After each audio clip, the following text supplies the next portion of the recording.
Hey everyone, Dean Snell from Snell Golf back again with another version of Tech Talk. I think we're going to continue on the last version that we did. I've got a lot of feedback and questions that people asked about the performance that you showed on the spin chart or the spin curve, how that works and how it's changed. But some people asked, how does it really happen in golf balls? Adding a layer of performance, I know adding a layer in a golf ball can add some level of change in performance.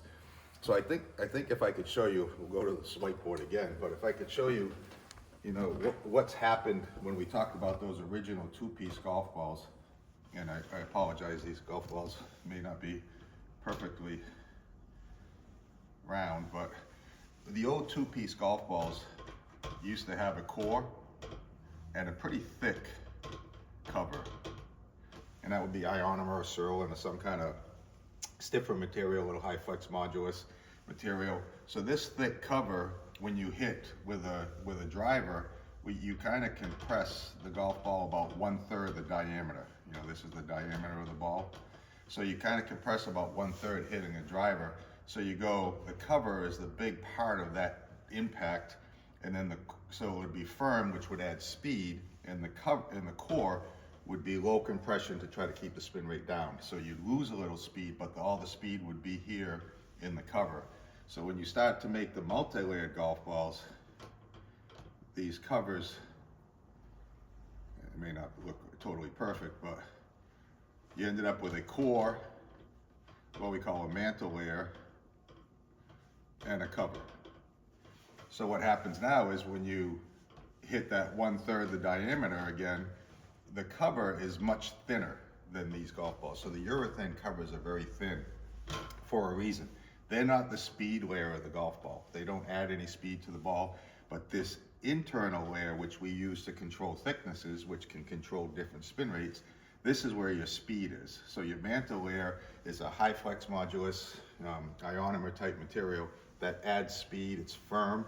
So now when you hit with a wedge into the ball, the cover and firm mantle create that reaction to give spin. When you hit a wedge here on this two-piece ball, you get the firm cover, which will want to slide. So this ball slides high with low spin. This kind of pinches and rolls on the face, so you get a little lower launch with a little more spin from that interaction. But when you hit with the driver, you're really still using, basically this golf ball is put into this ball here. So this cover core is now a mantle core, which is where your driver speed and spin come from. So you hit through the thin cover, have the fast mantle, low compression core, low driver spin. Wedges, soft cover, firm mantle, creates that roll, low launch, high spin. Where on two-piece balls, you get the slide up the face, firm cover, not a lot of control, not a lot of high performance the closer you get to the green. So there is a price to pay. As you add multiple layers, you add cost to the golf ball, but you also add performance. So for golfers looking to get a little better, don't be afraid to try the multi-layered golf balls.